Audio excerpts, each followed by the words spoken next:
Good evening, everybody.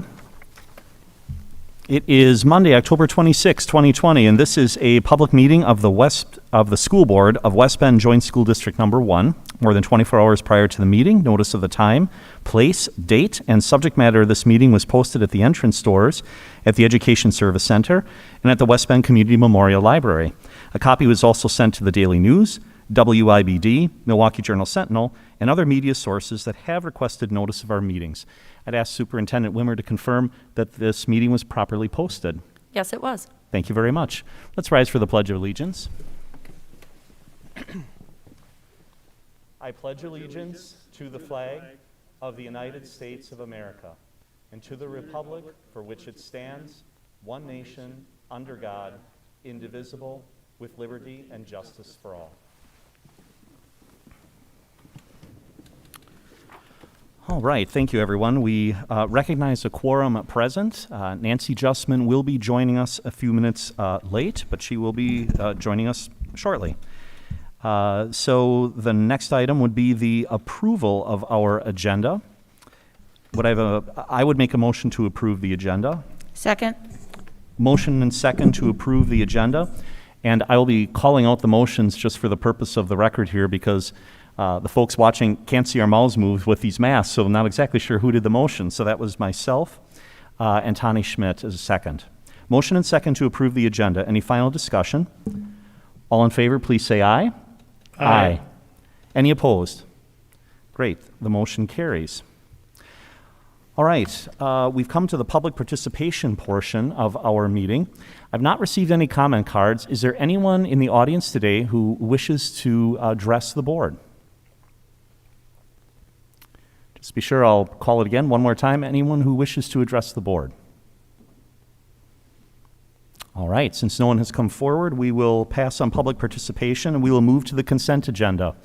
So in the consent agenda, we have some minutes of the September 28th, 2020 annual meeting, minutes of the October 5, 2020 regular board meeting, ratification of contracts, ratification of driver contracts, and resignation. And Paul, I think you had mentioned that there was a correction to the annual meeting minutes. Yes, to the minutes from September 28th, a minor typographical correction. Jen Roush, if you can catch this, in 7A, paragraph 2, summarizing Kurt Rebholz's comments towards the sentence 3, I guess. He explained how it relates to the average homeowner in West Bend who owns a home between, it should be 200,000 and 400,000. We're missing that last zero. So minor technicality, but I wanted to call it out and make sure we got it corrected. Okay. So thank you for bringing that forward. Are there any other items to discuss with regard to the consent agenda? If not, a motion would be in order to approve with the correction noted. Motion to approve with the correction noted on the minutes of the September 28th annual meeting. Second. Thank you. Motion by Joel, seconded by Paul. All right, I will call the motion. All in favor, please say aye. Aye. Aye. Any opposed? Great. The motion carries. All right. So that brings us to a report. So we are going to hear from Ms. Noonan's Project Lead the Way Biomedical Innovations class.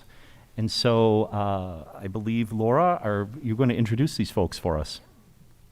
Ms. Noonan is going to come on up with her Project Lead the Way Biomedical Innovations course, as President Zweigert had shared. Our Biomedical Innovations course is one of our capstone courses in the Project Lead the Way program. And students typically are working at a hospital and did not have that opportunity at this time.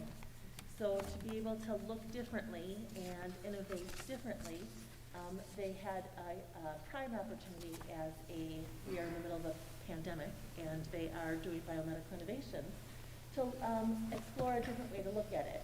And so when we think about those life and career skills of being flexible and adaptable, Ms. Noonan and the students really had to examine how they could research during this time. And I'm really excited about the work that this team did. Ms. Noonan, the first presentation to the final presentation, they really took a lot of feedback and met with people. So I'm excited to hear what Ms. Noonan says as she introduces them, and then the students are going to do their presentation for you. Thank you.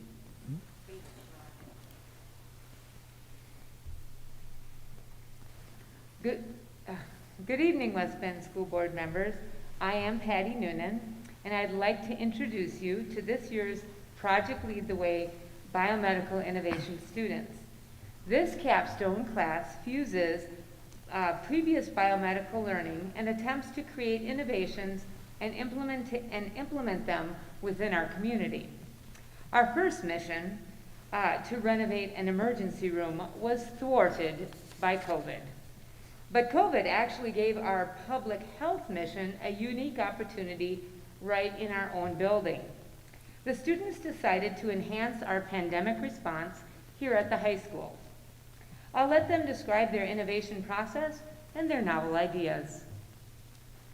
Thank you. Hi, I'm Millie Salinas, and the topic I'll be covering today is the mask protocol within our school as well as community. Ms. Jackson recommended that we should run an experiment where we count the number of students and or staff members wearing their masks incorrectly or not at all during the school day. As you can see by the data above, these are the numbers of student and staff wearing their masks incorrectly or not at all during lunch release periods as well as passing periods. These students pose a huge risk to the rest of our student population. Over time, we can hope that masks become normalized within school and society, but in the meantime, me and my team have come up with an innovation of making a student-led mask enforcement team, which will remind students, if seen wearing their masks incorrectly or not at all, to wear them correctly. One of my teammates, Adelina, has talked to Key Club as well as NHS, and they are happy to be on board with it.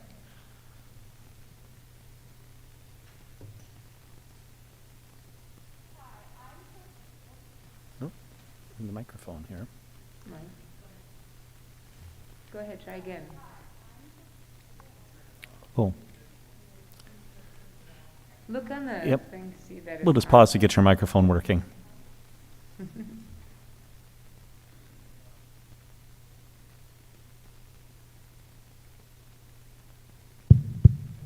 we go. Hi, I'm Sophia Haymauer, and speaking of masks, Millie, my research for the team was on the use of neck gaiter masks. A study from Duke Medical Center revealed that speaking through the gaiter seemed to disperse the largest droplets into a multitude of smaller ones, essentially spreading the virus. This explains the increase in droplet count relative to no mask. One thing to note is that in this experiment, they only tested a double-layer neck fleece gaiter, which is better than the most common type, single layer. A second opinion is from Dr. Diaz, who studies at Yale's Infectious Disease Center. He concluded that when subjects were talking, gaiters allowed particles expelled by the wearer to break up and spread faster, thus not protecting the wearer and others around them. Other institutions have taken notice to these risks, and for example, most airlines don't actually allow passengers on a plane with a neck gaiter. Now, if you will turn your attention to the diagram on the screen, this graph shows droplet transmission through the corresponding mask. Each solid data point represents the average of dispersion of particles. All data was normalized to the control trial, which is wearing no mask. As you can see, it outperformed the gaiter. Seeing the consequences of wearing these masks, we'd like to inform students and remove the use of gaiter.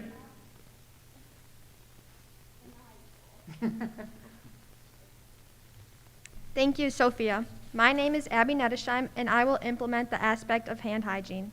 As we were trying to find an incentive to make students want to use hand sanitizer, we found a quote from Colonial Commercial Cleaning stating that people of younger ages would be more likely to use hand sanitizer if it were displayed in an automatic dispenser. To test this theory, Ms. Jackson recommended that we conduct a survey to get the students' input. The survey was released on September 23rd and asked the students how often they sanitize, as well as what act of sanitation they would be most likely to use. The results concluded that most students would prefer to see and use hand sanitizer from automatic dispensers. An additional idea my team had was to post current cases as well as current students in quarantine on the front doors as we walk in. This would be used most to prevent rumors from spreading, motivate students to not take it lightly, as well as simply being transparent with the students. Our idea to keep students informed has already been done and posted on the TV screens throughout the hallways, as well as a snapshot of the number of students in quarantine on the dashboard.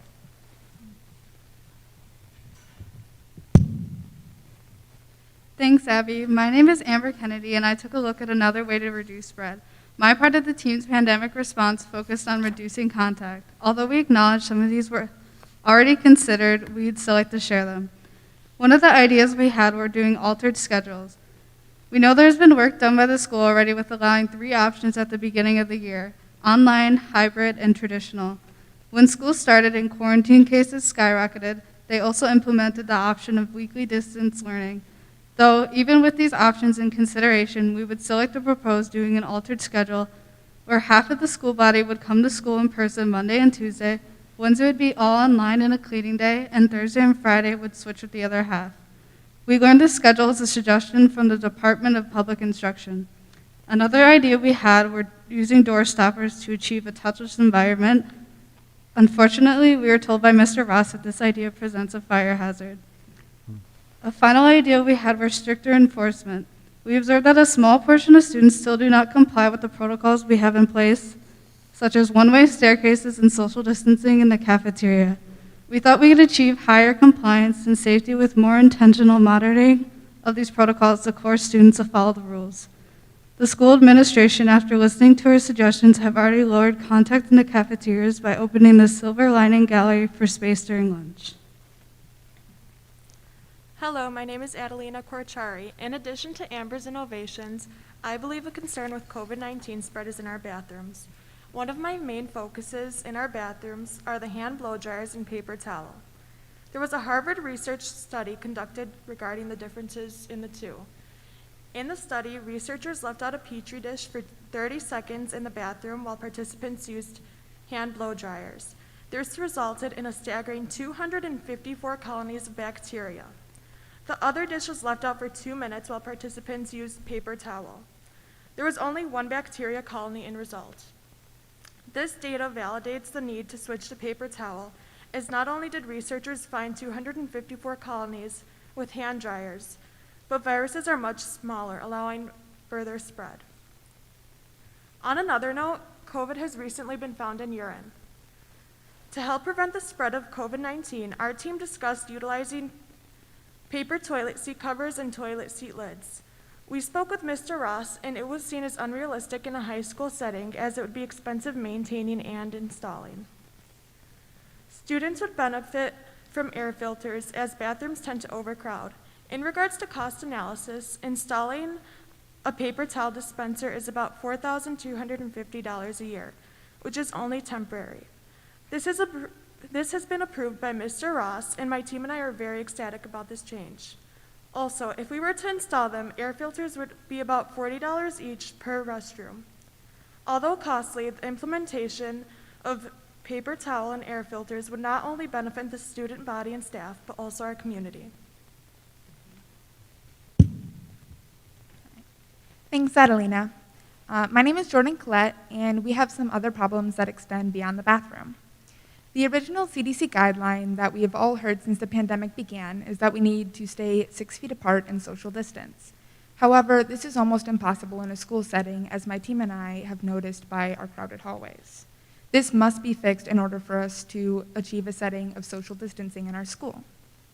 Now, the hardest step, thanks to all of you, is already done, and we have a 10-minute passing period. However, it is not being used efficiently. The solution to this is implementing directionals. We had several ideas for directionals. Mr. Groff and Mr. Schloss advised against using one-way hallways, as they can cause buildup. However, we still have the ideas to implement divided hallways, as well as increasing the enforcement of our one-way staircases, as Amber mentioned. This would help keep students apart and split up the most crowded hallways. Hall monitors can also break up groups of students where the virus would spread most quickly. The time spent in school should also be used to update, inform, and remind the students. This would be achieved using PSAs, or public service announcements. These PSAs, which are actually in the process of being implemented at our school right now, would be played during the morning announcements. Like Abby, we want to include case numbers and COVID policy updates to just help increase transparency with the students. And we would also like to include some fun facts, all of which should be checked by Nurse Breaker, to help engage the students, as simple reminders such as, wear your mask or stay distance can actually cause COVID fatigue. Thank you, Jordan, for covering the spread inside of school. I will be covering the spread before even entering the school. Hi, I'm Kate Nelson, and me and my team focused on improved screening processing inside our school. Our idea was to have every first-hour teacher scan kids' foreheads as they were walking into their class. According to the counselor's office, there's around 91 first-hour classes, creating the need for 91 head thermometers. The price of this would be around $1,500. Even though this idea was considered and ended up being rebuffed by the pandemic response team due to the inadequateness and Hipaa violations, we further investigated this idea.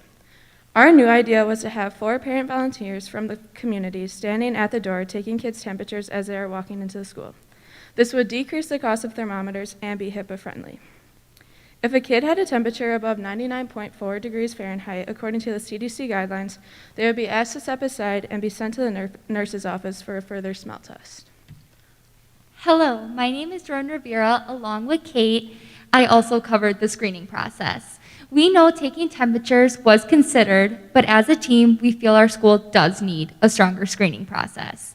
Going off what Kate said about temperature taking, we wanted to check what other schools were doing involving temperature taking as well.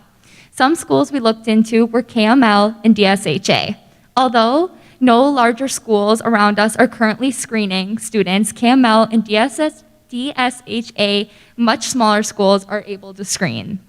KML and DSHA both have temperatures taken every morning, certain doors used to go through, an app used like we do for sports that follows the CDC guidelines. Parent volunteers and KML got a federal grant requested by the superintendent for money for these items. Other schools seem to be having a stronger screening process that doesn't violate HIPAA. We feel like we should be able to as well. Regarding what Kate said, when kids are sent to the nurse's office, we as a team thought it would be a good idea to take a smell test. I found one on Amazon for $9.95. It's a 8-item sensory smell test, accesses abilities and senses in minutes, immediate scoring, and relatable smells that everyone should know. Thank you so much for your time tonight. Is there any questions you guys would like to ask? So thank you for the effort put into this. I'm sure there's many hours represented behind the index cards. Specific question for, I don't know if it's Millie or if you want to take it, but on the mask protocol with the survey, just curious as to the time frame on when that sampling was done. Was that from today? Was it the first week of September, somewhere in between? That was done on September 18th. Okay. Have we done any follow-up to see over time, has adoption rate increased or decreased? We have not, but I can say for me and my fellow classmates, we haven't really seen any change. I mean, it's about the same. It hasn't increased nor decreased, but. Okay, thank you. Yep. Is this Kate right here? This is Adelina. Kate's down there. Adelina, I think it was during your presentation. You talked about something that Dave Ross did agree to that you guys were ecstatic about. I want to make sure I heard that correctly. Is that air filters in the restrooms, or? No, that's the paper towel dispensers in the restrooms that don't already have them. Gotcha. Great. Thank you. Yep, you're welcome. I think there's 4 bathrooms, 6. Yeah, 6 bathrooms that currently only have blow dryers. I have a question also about masks. In your mask graph, there seem to be a few different kinds of cotton masks. Cotton 1, cotton 3, cotton 4, cotton 2, cotton 5. What's the difference between those? The difference between those was the different layers. So they tested one. I have like the separate data. There was another graph that went along with it, but this one related directly to my study. It was a cotton mask single layer, double layer, and then homemade, and then like purchased from the store. So that was the difference between all those. I'm not sure actually which ones correlates, but.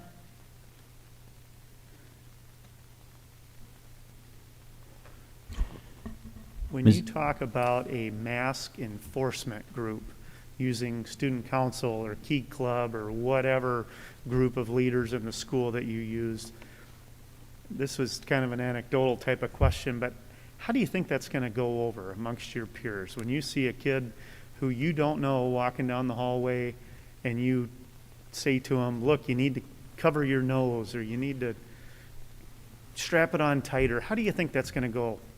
Well, personally, myself, I have called out kids in the hallways for not wearing their masks properly, and usually if you call somebody out, they change it right away. So I think if there's more students doing that, I don't see an issue with it. Usually, if somebody came up to you and said, hey, put your mask on properly, would you be like, no? Or would you be like, oh, yeah, I should wear my mask properly? Yeah, power in numbers. That's great. Yeah. Yeah.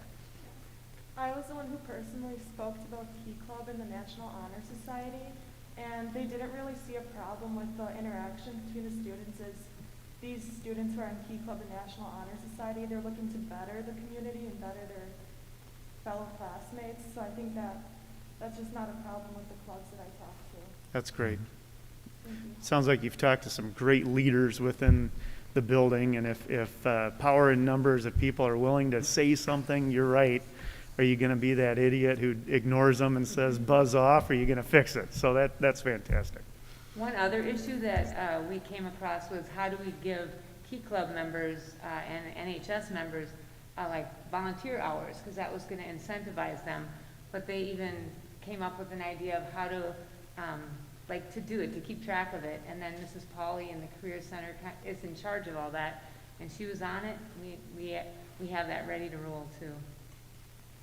We're actually sort of pretending that, and we are going to take data when the kids see people without a mask that they ask to put on. We're going to actually take data on how many there are. So I guess that would be a follow-up study to the other one, but we have little clickers that they're going to use to remind how many. So hopefully it'll go down as kids are out there reminding. Hi. Thanks again for your presentation. I have one follow-up question on temperature scans. I think you mentioned KML doing some temperature scans. Are they doing like handheld scans like you had shown, or do they have a thermal camera scanner at certain doorways or one or two entrances? They just have the regular like thermometer shown like up on the screen. Okay. Yeah. I have another question about the same topic. You said that it was a HIPAA violation for the students to take other students' temperature, but parent volunteers could. Are those parent volunteers members of the medical community? How is that different? Well, when we were discussing, we were worried about different HIPAA violations. We wouldn't want students to be taking temperatures, which that could violate or start like different things, because people are always wanting to talk or spread rumors. But that is something we discussed. But like Mr. Slash and Mr. Graff, when they were in there, we talked a little bit about this.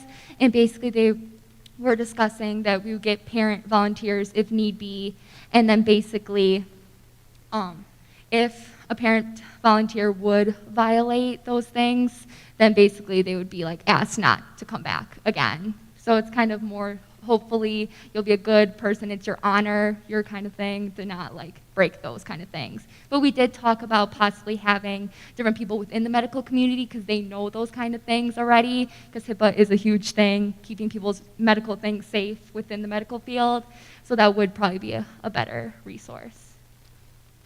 And I also, in follow-up with Jordan, the HIPAA violation initially, I guess, that we came across was having a teacher in first hour, do everybody as they came in, and then everybody in the class would know who it was, because they're familiar with each other, and it would be really easy to like say, hey, somebody got pulled today, and now, they're not here tomorrow.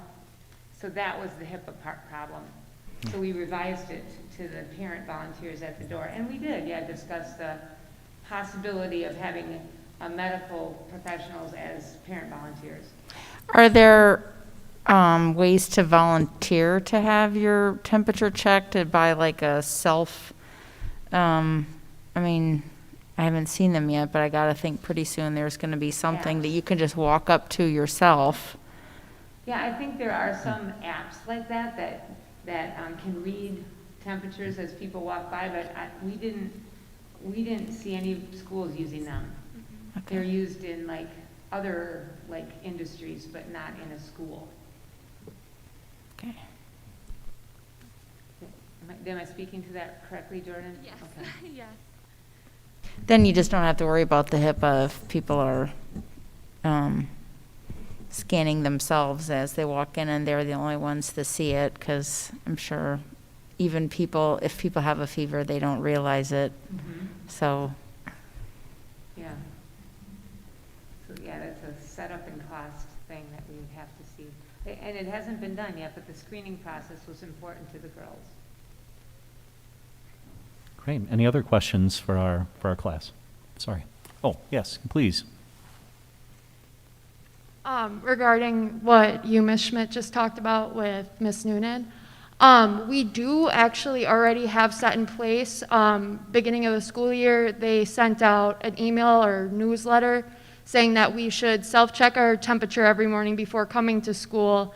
But I can say for myself, I haven't done that, and I work in healthcare. So every day when I walk into work, I get scanned, and I mean, it's pretty quick, like probably, what would you say, five seconds?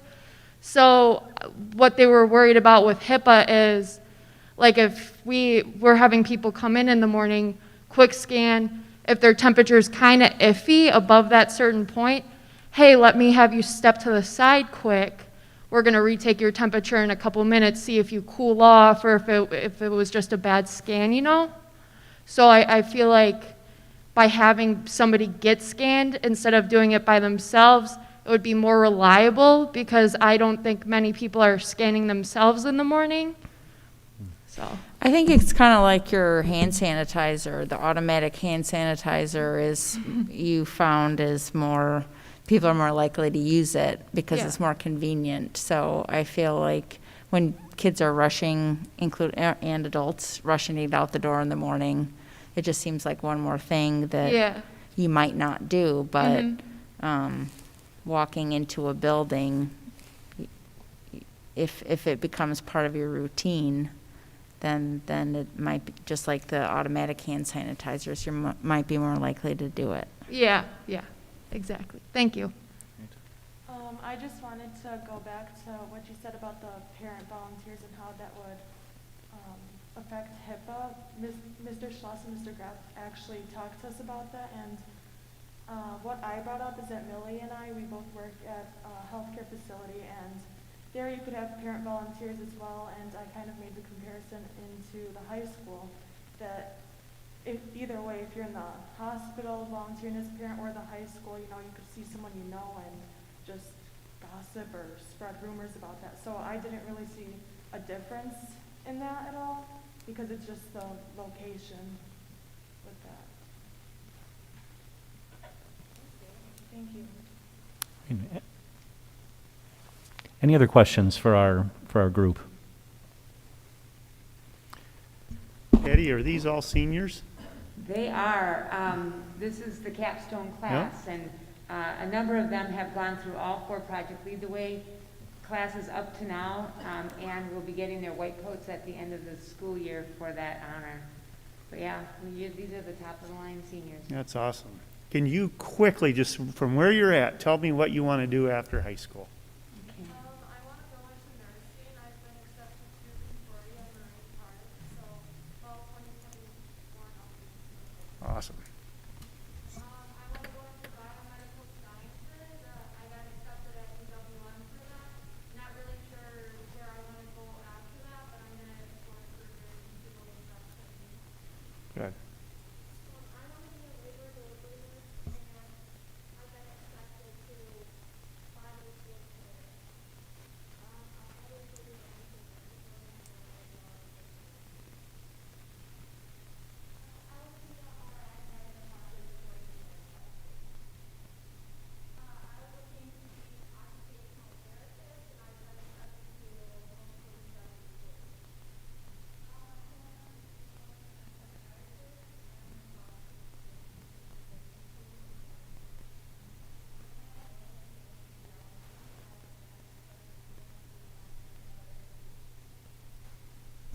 That is awesome. Congratulations. to all of you, and thank you very, very much for being here tonight to present this. This is obviously important information to us, and I'm sorry you didn't get to go work inside of an ER at a hospital, but like I said, this is important information, very timely, and very well done. Thank you very, very much. Yes, please accept the board's thanks for all of your hard work. We are the beneficiary of that. Sometimes it's a good reminder for us that often when we're looking to learn things about something like COVID, something we don't always, we don't know a lot about, we rely on, the wisdom of adults in the working world, and it's a great reminder that we've got a lot of wisdom right here among our best and brightest students. So thank you very much for that. Very much appreciated. And it benefits us because now we get to ask tough questions like, I'm going to ask our superintendent, how does this feedback get incorporated into what our COVID response is in the school system? So the team has been working with not just their teacher, but also district nurse Amy Brager, with, as they mentioned, Dave Ross. Laura's been a part of working with the team, and then also the two principals as they work with their school response team and look at those things. When you look at a couple of the things that they talked about around what's an effective mask, following CDC guidelines, helping reshape behavior of peers, and I know we're all kind of engaged in reshaping everyone's behavior in the community because that helps us stay open. So all those efforts are appreciated. And then some of the things that they touched on were a significant amount of time around temperature taking. And sometimes, unfortunately, when they're on our doorstep, that's a little late. That means I've had a bus ride, I've had a carpool, I've maybe engaged in a before school program or activity, and I've already had an opportunity to spread. That's why we have our efforts and in the home before they leave and think about going to school. And then also, too, when we worked with our public health partners at the county level, the investment that they wanted us to make, because so many are asymptomatic, meaning I could have it and a temperature does not notice that right away. They said our efforts in our plans should be well placed in not buying temperature equipment or that, but in our cleaning and sanitizing practices.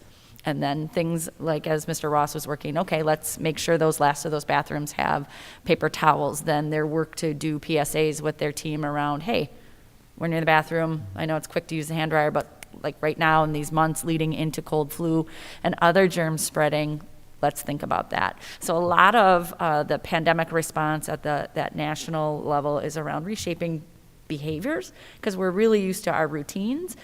So making sure we do those is really critical. Great, thank you very much. And again, your work is impactful. We appreciate it very much, and perhaps for the benefit of those who are on the recording who might not have heard, I wrote down, I heard when we talked about career aspirations, 4 with nursing, 1 biomedical sciences, radiological science, occupational therapist, anesthesiology, and psychiatry. Very impressive. Best of luck to you in your studies, and thank you very much. Thank you very much for having us today. All right. So the next item on our agenda is our superintendent's report. So I'll turn it over to Superintendent Wimmer. Sure, I would just like to echo the board's thanks for our students. We did tell them to please feel free to leave after their presentation. They don't have to stay all night with us. But thank you for their work. We're celebrating our 38th day of instruction today, so that team pulled off all of this in the 38 days that they've been in school. So thank you to them and the work that they've put into that. And a thank you to everyone regarding their efforts in keeping us open and making sure that we're able to continue to provide in-person instruction. We monitor our numbers for our staff, our students daily. We've had to disrupt a couple emerging trends, whether it was at the high school where we offered some self-selected distance learning. When we noticed numbers being on the rise, that disruption worked. Families stepped out, we created the space and caused a real nice stop to that trajectory that we were on. Silverbrook, we were in need of auxiliary staff last week, and we're able to work through HR to reallocate people to, again, continue to maintain instruction and services and mitigate a trend that we are seeing. We've had our first 4K classrooms impacted, and 4-year-olds, as you can imagine, they don't wear masks, and there's no concept of 6 feet. Sometimes it's hard for us to conceptualize 6 feet, so with 4-year-old, it's even harder. So those classrooms then are stepping out for quarantine. So we've had a couple of those classrooms, but again, a thank you to our families, our community members, our staff for what they're doing. We continue now at this point to update our dashboard daily. We work across the region with superintendent partners in public health. Children's Hospital does an update for superintendents as well.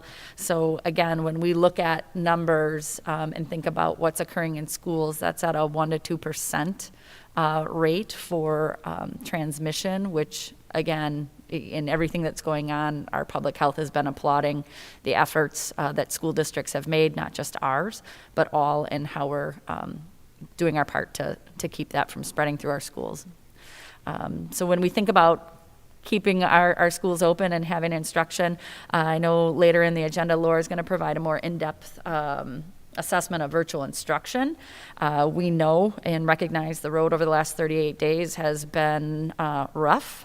She's going to speak more to the efforts to correct that experience for our students and families and dig into that a little bit more. I know we continue to update our board every week regarding those efforts and work with our parent and family teams, but she'll get into that. In addition to our virtual academy, our schools have been continuing to engage in planning and instruction time for both in-person and distance learning. So as kids step out for quarantine, our teachers are doing simultaneous instruction, meaning they have a group of students in front of them and they might have a group at home. And that is difficult to plan for and manage, to say the least. So as I look at kind of balancing that and making sure we've got high quality instruction in kind of all of those domains, and I'm looking ahead to entering cold and flu season and calendars, looking at November and December travel around maybe Thanksgiving or a winter holiday, just looking at all those, I want to do everything that we can to continue to provide in-person instruction. And I know I've talked about it when I work with the Washington County superintendents. You know, should we be looking at our calendars around pushing in some days of maybe staff planning or virtual instruction, really specifically right now looking at that Thanksgiving or that winter break, so that it gives us maybe a couple days, because you have to look back 48 hours. And I would anticipate as families gather, or families are together more, maybe kids are home from college for those breaks, that we could be really exponentially garnering exposure during that time. So I just want to make sure that we're doing everything we can. But prior to going down that path, I know I wanted to surface the conversation with the board, just to see what your thoughts are. Would you like us to kind of study and make a recommendation? Thoughts on? If you're looking at the week of Thanksgiving, I think the sooner the better to inform our community. We're about a month away, I think, maybe 5 weeks away. And so if you're looking at that Monday, Tuesday of Thanksgiving, doing something other than in-person instruction, obviously the sooner the better. But I think it's a great idea. I think you're right that we're going to have potential more exposure with people home from college, families getting together. And so whether you do a virtual Monday, Tuesday, or you do no school at all, I think it's definitely worth looking at, yeah. I think one of the things that we've really done, I think, well, is be responsive to the community and continue to give choices. I don't think it would be in every family's ability to navigate stepping out for those days. So I know Andy Sarnow has been working with our area daycare providers, and we'll be looking at surveying our families. If we were to do something of that nature, do they need childcare, and how could we accommodate that? So maybe it's not school, but maybe we're providing some childcare opportunities. And potentially breakfast and lunch as well. You knew that, but I mean, that's a big deal. And when we're looking at around holidays, it would make the most sense to do after the holiday. Correct. Okay. I think being proactive in this case is a wise investment. And as it relates to doing research and coming back, I mean, I think, in my opinion, I think we've heard enough, and I think this is within administration's jurisdiction. We'll proceed with planning then. Any other? Well, I guess just a quick question, just to go off of what Aaron was saying. I mean, if you're looking at, I'm confused why we would do the week of Thanksgiving. Wouldn't we want to do the week after Thanksgiving? Because assuming that you've been around 15 or 25 extra people. So when Joel was saying Monday and Tuesday, were you talking about the week of Thanksgiving or the week following? I was talking the week of, but I guess I don't, it doesn't matter what you're talking about. It's coming up soon, and I want to make sure that kids who are planning on getting a meal that day, if they were in school, still get fed. And No, for sure on that. I just want to make sure we're all on the same page yeah, as far as the dates timing. don't matter to me. Yeah, it would be well placed after. So saying they increase exposure when they're home for the holiday, et cetera, maybe they're going to their own daycare, spending time with other family, et cetera, you would look at probably the 24 to 48 hours following that exposure. So we can quickly put together some recommendations, update the board regarding our progress, and make sure to have that on an agenda for any kind of action that we need to take on our calendar. In addition to that, we've been working on our third Friday counts. We've gave you a preliminary update.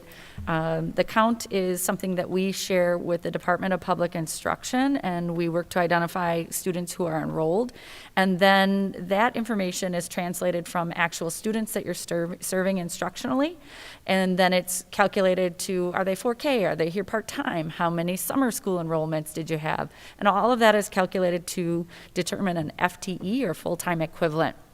So when Mr. Sarno speaks around the budget and the implications of enrollment, that would be kind of taking that head count, if you will, and calculating it to an FTE.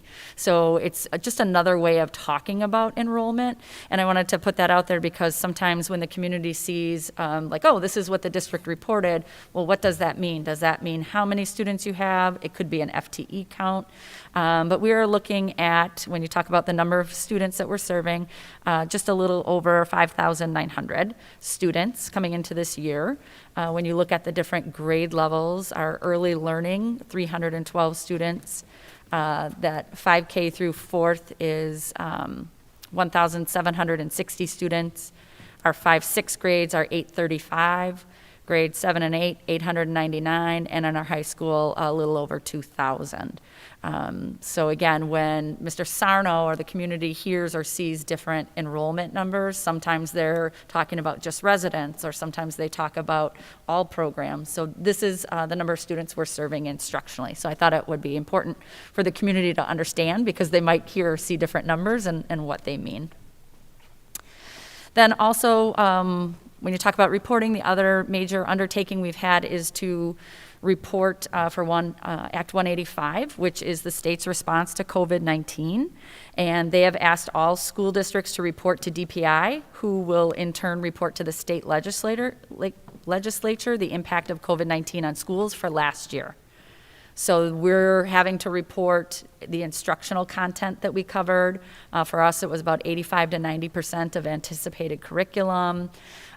Information around what were the challenges, what were the opportunities, what were some of the expense increases or decreases. So as soon as we have those numbers formalized, we will share those with the board and our community. Of note, as Mr. Ongert was saying, during the time of closure, taking you all the way through summer, we did serve over 117,000 meals to students, and that was a mix of breakfast and lunch. So, any questions around any of that information? Anything else that you'd want us to incorporate in an update? Any other questions? All right. Thank you very much for the update. All right, which takes us to the action items section of our agenda, and we have 7 action items to take care of. So we will proceed with the first, which is the approval of substitute teacher compensation increase. Lenny Hansen is going to be presenting that. Mr. Hansen. Thank you for welcoming me, members of the board. I'm here to talk about substitute teacher compensation.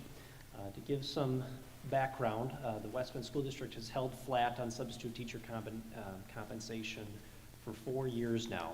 Our substitutes are not our employees. They're actually employed by a contractor called Teachers on Call, which is a staffing service that's under the umbrella of Kelly Services, which is a worldwide staffing service. Our substitute teachers are employed in a number of different ways, and I should say, in addition to teachers that are employed through Teachers on Call, is our substitute aides also are supplied through that vendor. We use substitute teachers in a few different ways. We have what we call daily subs, which is your typical teacher calls in sick, we put it in the system, and a sub at home can look in the system and say, oh, I'll take that job today. And then we have what we call our building subs, which are our substitutes who work every day throughout the entire year. We station them at a specific building, so they really do become part of the staff, which helps them be really familiar with the classrooms, the students at that school, which make them extremely effective substitutes as well. What we have looked at in terms of compensation is going back to last year, my first year in this role. I did look at substitute teacher compensation, saw that we were below average, but not at the bottom in terms of how we were paying our substitutes. Yet, when you looked at the data in terms of a problem, the percentage of positions that were being filled and taken by a substitute was pretty high. We watch what's called our fill rate, which is the percentage of open positions that are filled by a substitute each day. And over the course of the year, our fill rate was right around 91%. The remaining 9% would end up being filled by either a teacher who's subbing during their prep period, or we would pull someone from another service, such as intervention or something like that, to cover those classes. 91% fill rate last year is actually very good compared to our neighbors. Obviously, you'd always want to have 100% so that you're never pulling someone off of their normally assigned work, but 91% was pretty good. So knowing that, I had only been watching this for a couple of months at that point, and knowing that the fill rate was good, we decided to not touch sub pay, even though we knew it hadn't been increased in a while. So this year, in every September, the region shares its data between districts of its substitute teacher pay. That survey came out in late September and showed that a number of districts did increase their pay, undoubtedly due to their fear over filling positions during the pandemic. This brought us further down the rankings in terms of substitute pay, where we are, tied with another district pretty much near the bottom of that comparison. On top of that, our fill rate has dropped dramatically amidst the pandemic. It's dropped from that 91% that I told you about to around 74% thus far this year. It means 1 out of every 4 jobs is not being picked up, which then passes that onus on to other employees in the building, which means either employees are working during a prep period as an involuntary sub, or we're pulling people off of other services that are then paused for that day to cover for that. Knowing that that is what we are experiencing right now, I do believe it's time that we really do take a look at our substitute teacher pay. And on top of that, in addition to the proposal that I have before you today of increasing those amounts, on top of that, what we really plan to do is I talked with Mr. Sarno and my team in Human Resources. I think annually we need to look at small incremental increases to avoid large increases like we're experiencing this year.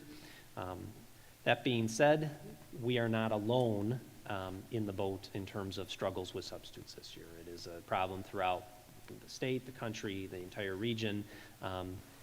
Unfortunately, you end up in a polite competition with your neighbors for substitutes.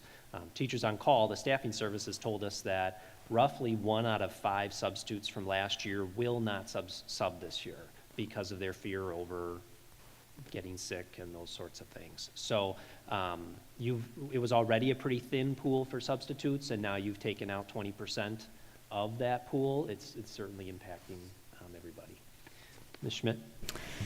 Do the surrounding districts use this same sub-finding service that we do? Most do.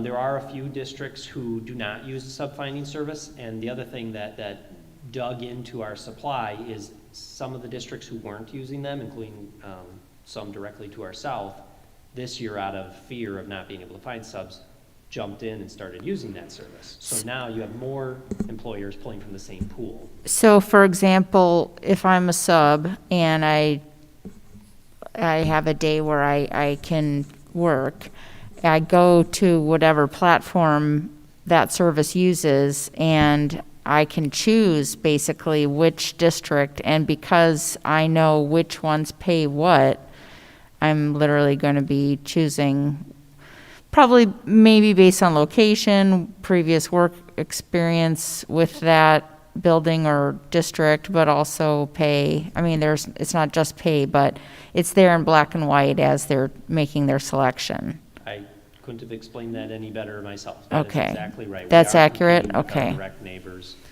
They're all in the same pool. They look up the jobs every day. They see the school, they see the pay. You are correct that pay is a large component of that. Also, a large component is their prior experience at that school, and we've been looking at other ways that we can amplify the experience that our substitutes have in our district.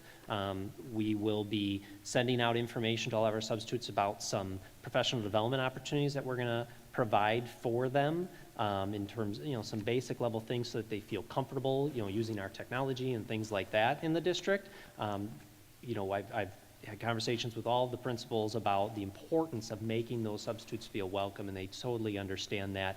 When I was the principal at Jackson, we made sure that every substitute had kind of a buddy for that day from another teacher, so they had someone they could go to, that they were personally escorted to their classrooms, that an administrator checked in with the substitute at some point during the day. When you make people feel supported, it makes a big difference if you're saying, it's a $5 difference. Well, if they know they're going to be supported, $5 doesn't matter to them. So we really want to pair those professional development offerings along with, we're going to re-communicate to our substitutes all the safety precautions that we have in place, so that they really understand all the things we're doing to keep them safe when they're here. So I view that communication going out with hopefully information to all those substitutes about an increase in the pay as well.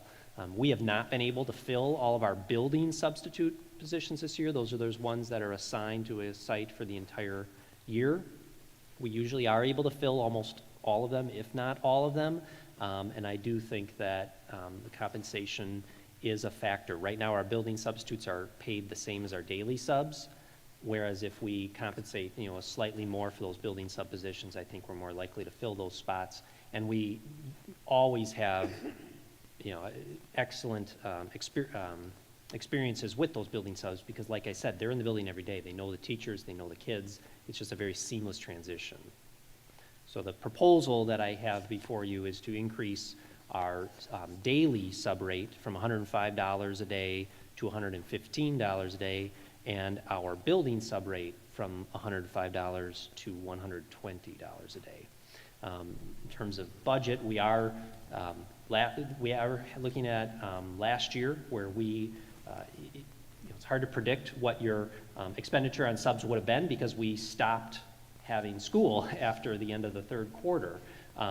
However, even prior to that, we were tracking to be under budget on our sub pay, our sub expenses by about $84,000. I should say, had we followed that trend over the course of the year, we would have come in under budget around $84,000.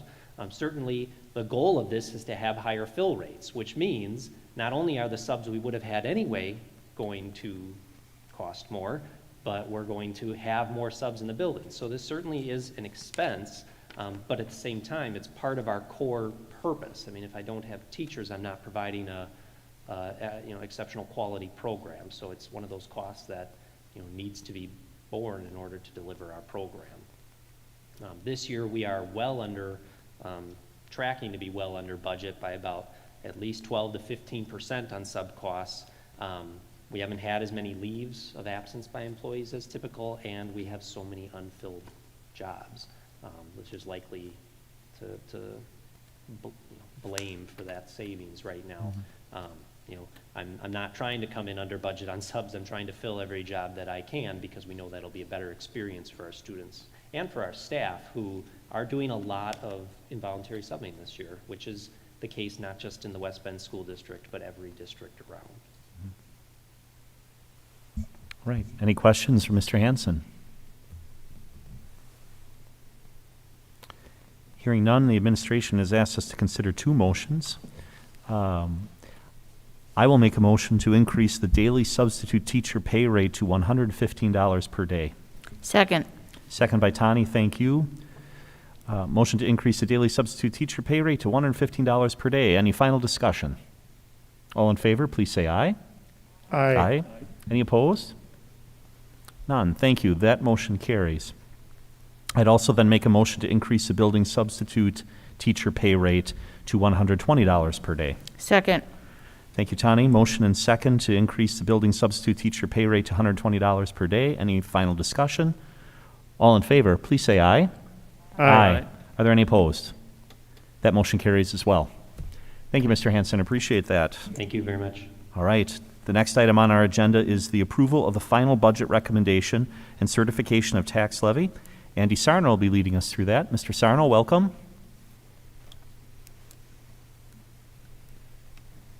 Good evening, members of the board. Superintendent Wimmer, appreciate the opportunity to share just a little bit of additional information. By the way, thank you for that support with substitute teacher. I spent one year in the classroom, and it was as a substitute teacher, and I do understand that it can be a challenging role, and making sure, as Mr. Hanson indicated, it's important to have a quality teacher in front of the students as much as possible. The topic that I'll start out with tonight, I think I have two in a row. First topic is finalization of the levy, the mill rate in the budget. So the levy meaning a dollar amount, the mill rate is a percentage, and then an updated budget based on the preliminary budget that was approved back in June. I often feel that this meeting is a financial commencement of the fiscal year and starting that out, but coincidentally, we're already a third of the way, almost a third of the way into the fiscal year. And that's the way that school finance works in Wisconsin. There are the assumptions that we developed, we started addressing back in November of last year. We continue to work through those. I saw a lot of collaboration in the district leadership, working with the building leaders, bringing budget drivers and whatnot. So where this is a final step, and a lot of the work, the overwhelming majority of the work has been completed, this last final motion that you are going to be making this evening, because we do need to set this information. The importance of it is not to be taken lightly, because it is working with the property owners, setting their tax rates, and determining that amount. So I have just a little bit of information, a quick 6 slides. The 6th slide is the motion, and I believe it was in the executive summary, but I will just really quickly, because again, I've shared a revenue limit worksheet with you, I've shared budget documents. My second topic next on the agenda is Q1 revenues and expenditures, and I'll be going into that, so we have some similar documents. So just a little bit of background information to begin with. What we'd like to be doing tonight is comparing what's happened since September when we brought forward the budget hearing, in just a comparison and understanding of what variances happened since then. Talking then quite literally about the motion and determining that levy or the dollar amount, the mill rate, the percentage, and a final budget. I do have that broken or included all as one motion with some wording, and as long as you're comfortable with that, I hope so. So I'm just going to be going into here. Let's take a look at. September to October, some relevant information, some of those key pieces that are now between the Department of Public Instruction and the Department of Revenue, what all is finalized, and even some work. So originally back in September, our membership, and this is where Superintendent Wimmer indicated, these are all the students that we're able to count who live within our boundaries, don't necessarily attend because we do have some open enrollment out and whatnot, but this is who we're able to count. Originally, we thought there was going to be about a 284 decrease in our FTE, full-time equivalency. The actual at this point in time that was submitted to the Department of Public Instruction was 356. The net impact of that for the current year that we're in right now is neutral. There's 2 exemptions, and I'll go into just a little bit of detail when I pull up the revenue limit worksheet, but the net impact for this year, it allows us to maintain, almost regardless of where our membership count is, it holds us harmless, and that's exactly how it's described in the revenue limit worksheet. The implication is actually for next year, though.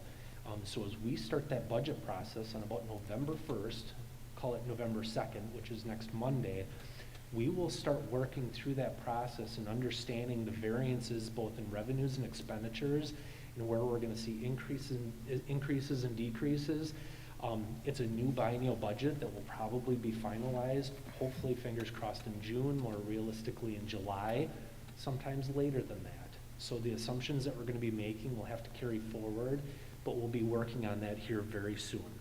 Our property value growth, again, the original estimate that I used of a 6.12% increase ended up being a 6.22% increase, not to make light of $5.2 million of property growth, but on several $1 billion, it's fairly minimal.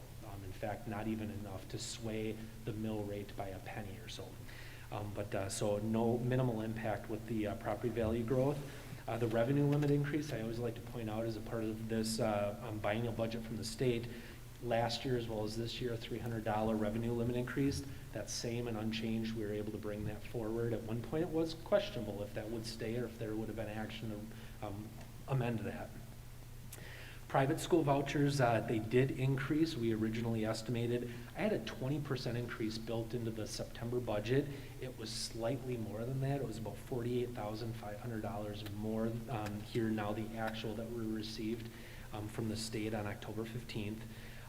Again, it's net neutral because we're able to levy that money. It does come from the property tax base, but then we're really a flow through that it's money in and it's money out. In fact, it doesn't even hit our bank account or anything like that. It's just credited straight from the state to, those private schools that participate in the two voucher programs. So again, net neutral on that. Defeased debt, as we look at all of the adjustments that I've spoken about so far, in the property value growth, there's going to be a change in the state aid and whatnot. This is the one area, again, because the taxation rate, or that $7.97 of taxation per $1,000 of assessed value, and knowing that that's a priority for the board to maintain a flat dollar amount or a flat taxation rate, I did adjust that because if we would have kept it at the original 2.25, bless you, sir. If I would have kept it at the original 2.25 million, I dropped it now down to 2,080,000. It would have been another couple of pennies on the mill rate. We would have crested $8 for a mill rate. So I did adjust that with all of the other contributing variables to maintain that flat mill rate. As I indicated, the state aid, the final dollar amount that we received from the state, it's another $120,000. Keeping in mind, that doesn't mean we have an additional $120,000. It's just more of the revenue limit is coming from the state based on the earlier projection that we used. So the variance is shifted to the levy, or away from the levy in this sense, since it was an increase. But as I indicated, a stable mill rate for the third year in a row of $7.97. And then a balanced budget is what's being presented tonight within the general fund and some of the other corresponding funds that are related to that. Okay. I went over that information fairly quick, and really this is no different. I'm going to say this several times tonight. Very minimal variances compared to where we've spoken since the spring into the summer at the annual budget hearing until now. There's very minimal changes. We've collected all the expenditures that we would anticipate. All the revenues have been properly determined. The activity is yet to take place. But I just wanted to make sure that as we're looking at this, it's everything that we could currently anticipate. Any questions, please?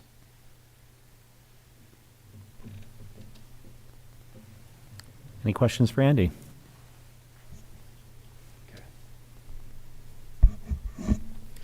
I'll move to approve the proposed final budget as presented, levying property taxes in the amount of $44,583,969, which results in a flat mill rate of $7.97 per 1,000 of assessed value on average. A second. All right. That's a motion by Joel, second by Aaron. Motion and second to approve this budget as presented. Any final discussion or additional questions? I have one comment, Please, President. go ahead. Andy Sarno, you made an excellent presentation at the annual meeting along with handouts. So this is just a comment to the listening taxpayer, homeowner out there. Our mill rate that we're seeing on the screen, we're talking about is $7.97. Just to reiterate again, the state average is $9.57. There are 330 school districts with a higher mill rate in Wisconsin than ours. So we are very on the low end of mill rate. We treat every tax dollar that we receive from the West Bend community preciously, and we're able to offer such fine programming and have such fine staff. Just if I compare two districts, and then I'll be quick here. Germantown's mill rate is $9.61. They're a comparable district in size and offerings just to our south. If you were a homeowner owning a $200,000 to $400,000 house, checking my math here, their mill rate's $1.64 higher. That means to the homeowner, you're paying, on a $200,000 house, you're paying $324 roughly more in taxes a year. On a $400,000 house, you're paying $640 more dollars in tax a year if you're a homeowner in Germantown. Sun Prairie's mill rate is $12.07, a similar sized district to ours. That's a full $3 higher. So on that same $200,000 house, you're paying $600 more in Sun Prairie. On a $400,000 house, you're paying $1,200 more dollars. So I just want to commend the finance staff and the administration and all the teachers on just spending our tax dollars wisely and offering the programs and services we do. Great, thank you for those comments. Any other discussion or comments before I call this motion? All in favor, please say aye. Aye. Aye. Are any opposed? Great, the motion carries. All right. And Mr. Sarno, I think you have the next item, which is approval of the 2020-2021 Quarter 1 revenues and expenditures in the aggregate.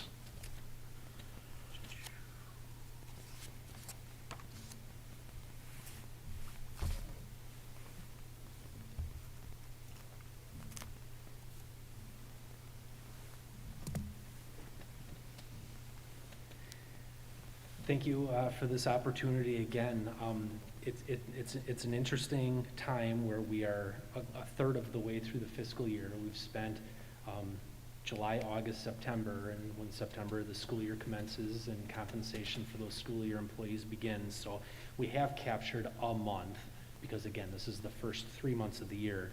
And really what this does, and I've been presenting this now for about a year and a half, and again, familiar document with the budget document and amendments and whatnot. What this does is it captures expenditures based on the budget to actual for the current year that we're in right now, which is the information, and it gives a percentage of that activity. This is by fund, and where appropriate, it breaks it down by object, which is what I call the what. It's a salary, it's a benefit, it's a purchase service, it's a consumable equipment insurance, those different groupings that we're required to use through the state, it's the organization of all the budgets. And then as well, what it does is it then compares last year's amended budget, so this would have been the budget that was brought forward in June, but the amended budget to the quarter one activity for that period of time, again, July, August, September of last year, same percentage for that period of time, budget to actual, and then that actual to actual percentage. And so again, I don't want to just read to you.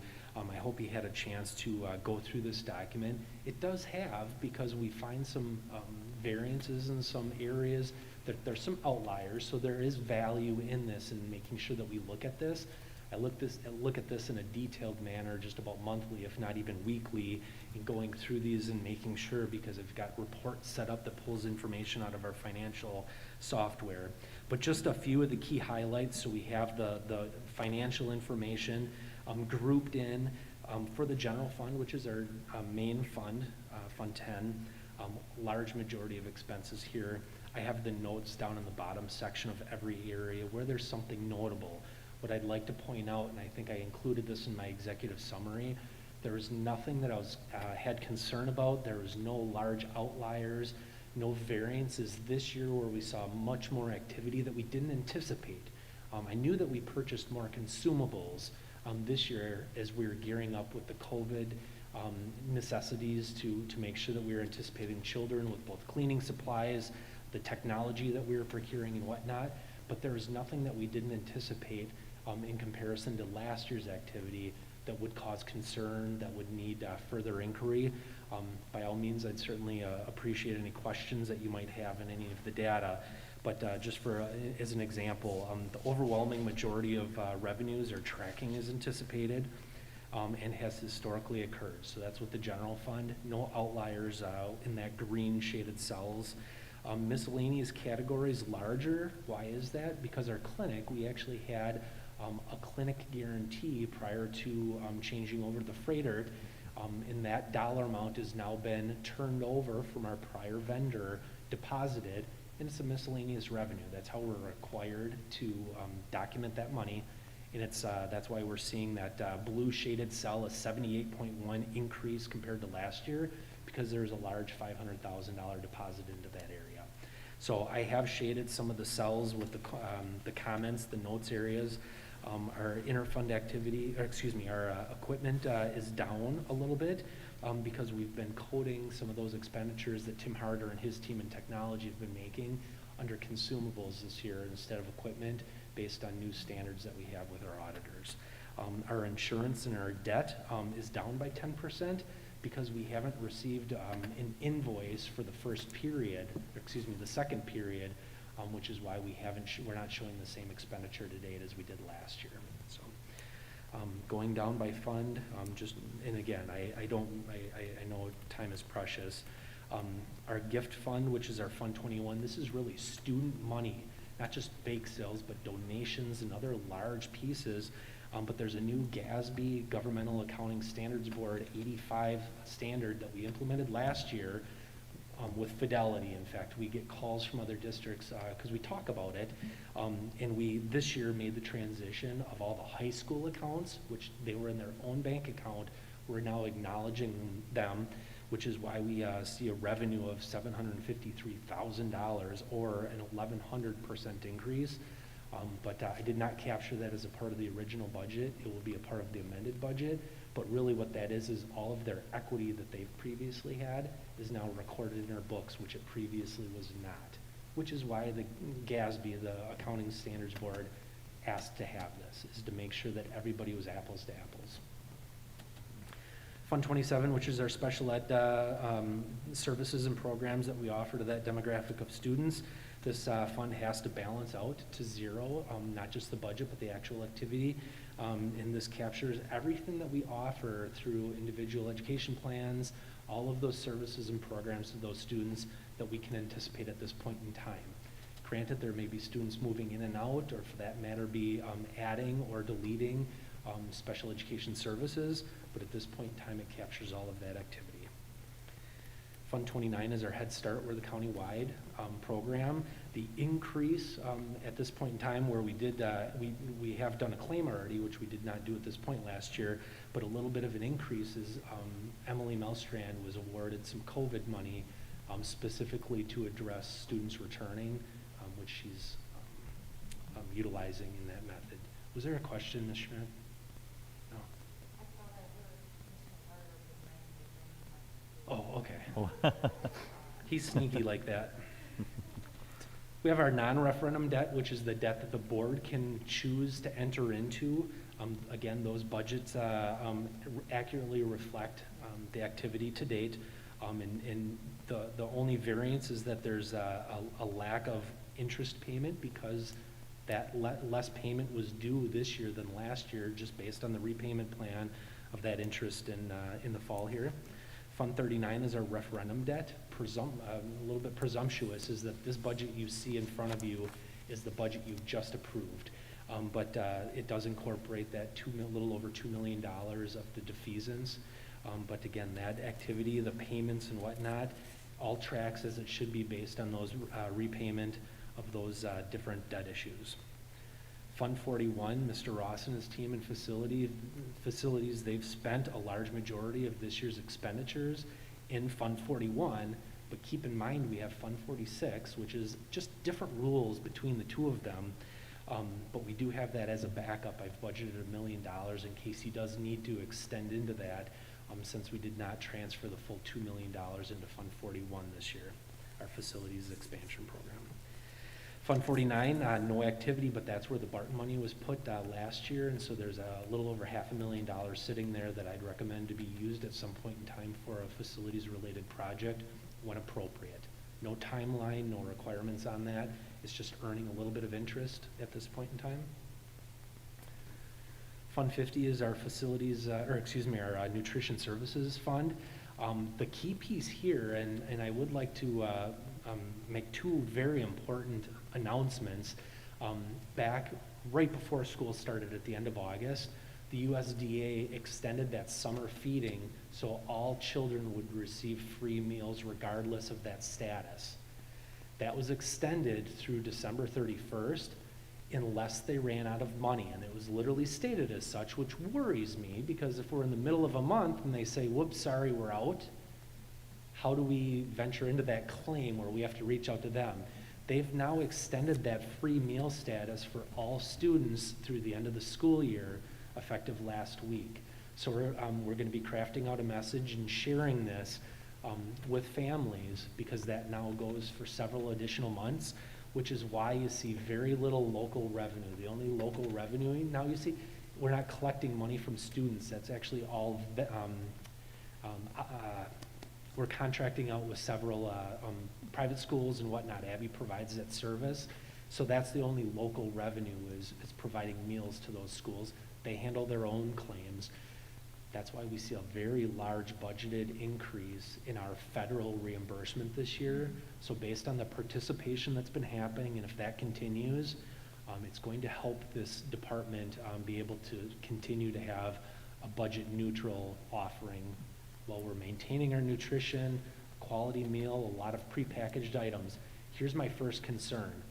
If we now have free meals through the rest of the year for those families, what incentive do we have to fill out that free and reduced application form? And here's why it's important, is because it's not that just the meal, as it always has been. It's now, that's one of the big determinants with some of our with our title funding and with some other grant opportunities. And unless we have some kind of variance that happens that's different from other neighboring districts, that could cause us to have a negative impact with our title funding 2 or 3 years from now. So we need to encourage, and I would truly move my podium and speak to the community, please fill out those free and reduced forms, even though this is going to be continuing through the rest of the school year because of that other importance. So I would ask for that. We're going to make sure that we push this with elementary principals, see if they can't this spring. We even did some videos and whatnot. We'll ask families to make sure that they continue to fill those out because that will be very important for reading, math, professional development and whatnot, all related to the different title allocations. Okay. Is there any way to call those forms something else so people get a better idea that they're not just for food? Yeah, so it really is a federal form that's created. We could probably come up with some type of internal way to market that.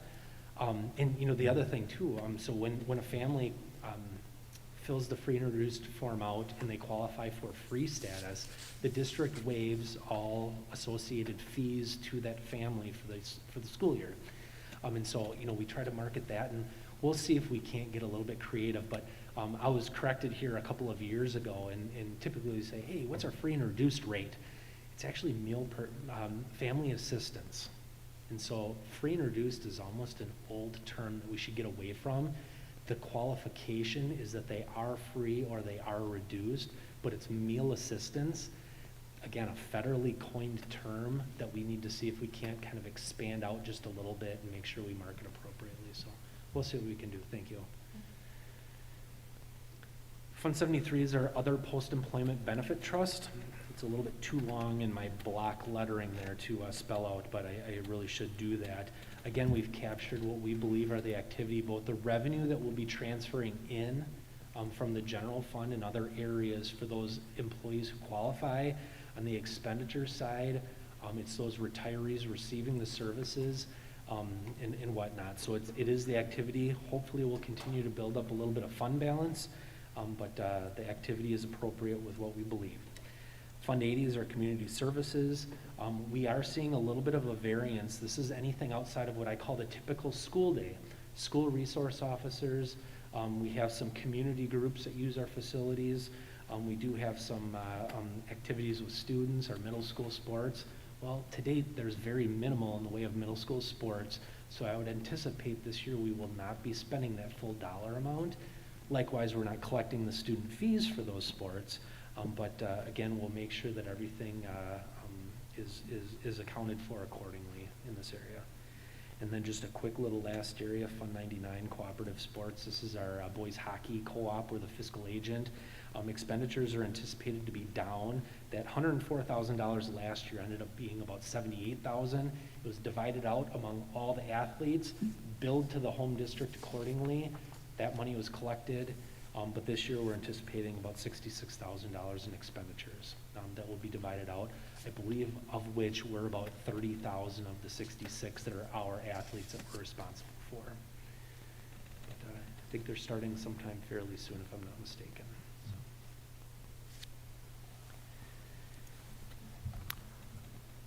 Any questions at all that I can answer? I hope I didn't go over that too quickly, but. Any questions for Andy?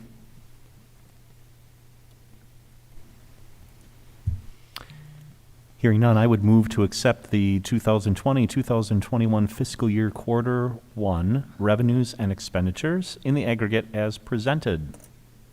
I'll second that. Thank you, Kurt. Motion and second to approve the report. Any final discussion? All in favor, please say aye. Aye. Any opposed? Motion carries. Thank you. Thank you. All right. Next up is Mrs. Laura Jackson, who will be walking us through a number of items. The first is approval of new high school courses for the 2021-2022 school year. Good evening, members of the board. Mr. Slash and Mr. Graff, if you want to come on up, you may join me on up here. There are a number of high school courses that are on the list with request for board approval. Should the board approve these courses tonight or the course changes in some cases, they will be added to the course planning guide and students will be able to select those courses for the next school year. On your list tonight are world language courses or course revisions. And the world language department, as it started, had a slow, long sequence was the goal. So we start with our 5th and 6th grade students at Silverbrook taking the first semester of a world language course. And then in 7th grade, they take the 2nd semester of the first year of world language. These are high school equivalencies. At Badger then, 8th grade going forward is the year 2, and that was a shift that you approved last year. What we need to have in place are for our students that are at the upper levels to have in place for them an opportunity to take a 6th year of world language. We talked about it in updates last year as we were exploring some partnerships potentially with UW Milwaukee and UW Oshkosh, and those partnerships did not work out as planned or as investigated, as should say. So our teachers have taken quite a look and spent some time talking with their principals about the order as well. And the proposal is to shift our AP class to be the 6th class in sequence in the world language program, and then to have a new class, which would be the World Language 5 class. So the World Language 5 class would be language, literature, and culture, and that would be the new class. AP would be shifted to be the 6th course in sequence. Are there any questions about the world language course proposals? And I'm going to step to the side in case Mr. Schloss or Mr. Groff want to address them. So just to recap, this seems like this is an expansion of our offering, correct? Correct.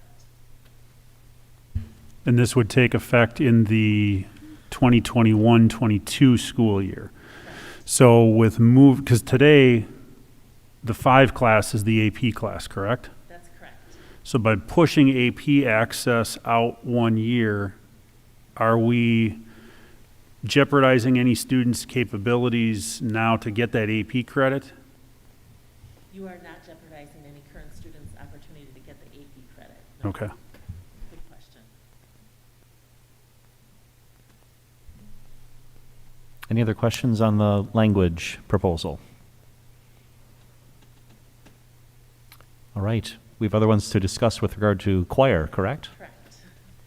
I think it was about a year or two ago, you heard, and we expanded the band program to include an honors band. And at that time, you said you'd love to see some other offerings and have other music programs looked at a little more in-depthly. And last year in January, our choir teacher, Ms. Trinnell, and Mr. Schloss came forward to talk about a need in choir and an opportunity to go deeper with some students who have who are really in their second year of a more advanced choir, and to separate out those classes so that in their second year the teacher could go, or by their audition, could go deeper. It would not require any additional FTE. The teacher would have a less individual lesson time, but the additional class would have opportunities for those students to excel in a group format, in a choir format. Great. Any questions with regard to the choir and choral union courses? All right. And last but not least, meteorology. Yes. Our high school teachers have kind of talked about this class for some time because of some gaps in the earth opportunities for students to spend time with the earth science standards. And our high school science department has brought forward the proposal for the meteorology class that you see before you. It would utilize the same textbook for different, for some of the units of study that's already in place, but those sections, the textbook is, has some units in it that are not part of the current course. And this would allow not only the study of meteorology in a really focused, attentive way, but also it would allow our students to have more opportunities to meet those earth science standards, and it would utilize the same resource. Are there any questions about the meteorology class? Any questions?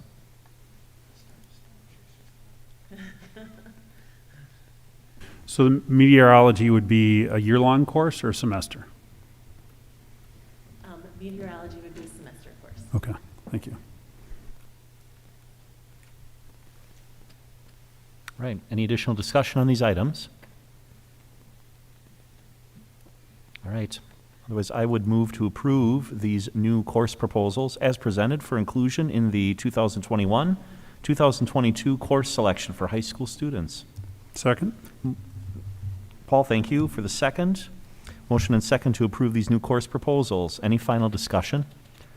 All in favor, please say aye. Aye. Any opposed? Motion carries. Thank you very much.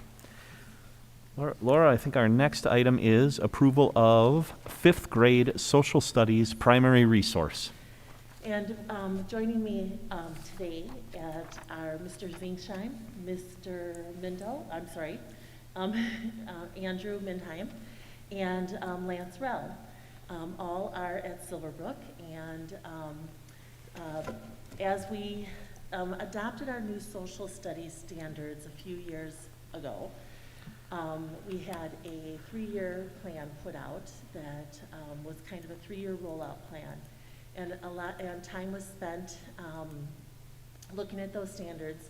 These gentlemen in particular spent a lot of time at some of our collaboration times over the last school year with their team at their schools, looking at the standards and the units of study that were defined and then further elaborating those.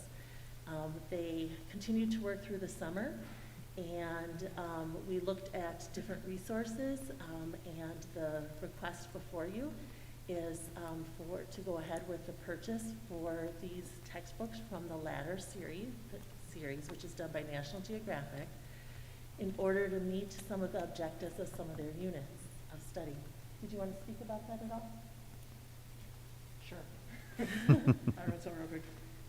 So kind of going off what she said, I said this summer and even back to last school year, as mentioned, we have been working to finish developing a stronger 5th grade curriculum that is engaging and aligned with the new social studies standards, as well as easily accessible and understandable to 5th grade teachers that are not necessarily social studies first teachers.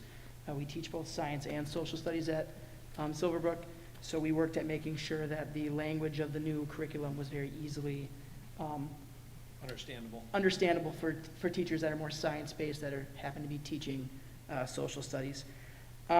Without having purchased a social studies curriculum for the 5th grade, one of the challenges has been getting grade level reading materials in the classroom for our students, which is what we believe these Ladders National Geographic books do for us. We've been working with Kevin Hyde as well over the last year to find something that would support the units that we're doing and bring those reading materials in the classroom. A couple components of the Ladders books that we are fond of is that it brings leveled readings into the classroom to challenge our higher leveled readers, as well as make content accessible to our students who are struggling reading as well.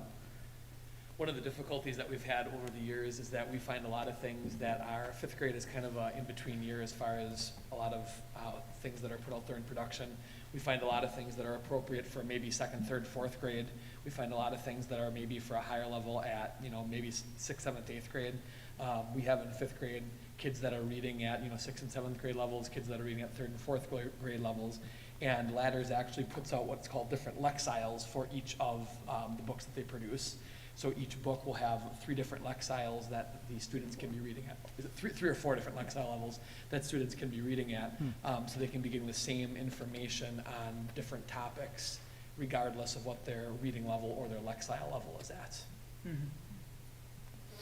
in case you can tell, because of the mask. This is Andrew Lindheim, it has the blue mask. Yes, yeah. And this is Aaron Lindheim. Both are excellent. Let's have a help. Purple. This year. Purple, and I'm in 5 blue. Mr. Wells, do you have anything you want to add? The only thing I'd add is, first of all, I appreciate these guys being willing to be here tonight and speak on the topic. Obviously, they put in a ton of time. If you were at Silverbrook over the summer, you would have seen these guys and one more member of the team, Brian Rotz, working on the curriculum. And some days the heat was on, some days the air conditioning was on, but they persevered and they got it done. I just appreciate the time that they put in. So, great team, great job. Any questions about the 5th grade social studies in the class? Gentlemen, as you guys look at this resource, does it appear that it's a resource that we can use for a while, for 4, 5, 6 years, or is it something that could be out of date in a year or two? I don't think it's something that's going to be out of date in a year or two. The way that we've been working with social studies for as long as I've been at Silverbrook, for 4 years, is we're going less away from a textbook approach and more towards an inquiry-based approach. So when we wrote the curriculum over summer, all of the social studies units that we wrote were inquiry-based. And so it's more about finding individual resources that fit your units, as opposed to finding one big textbook that guides what the students are doing. Good.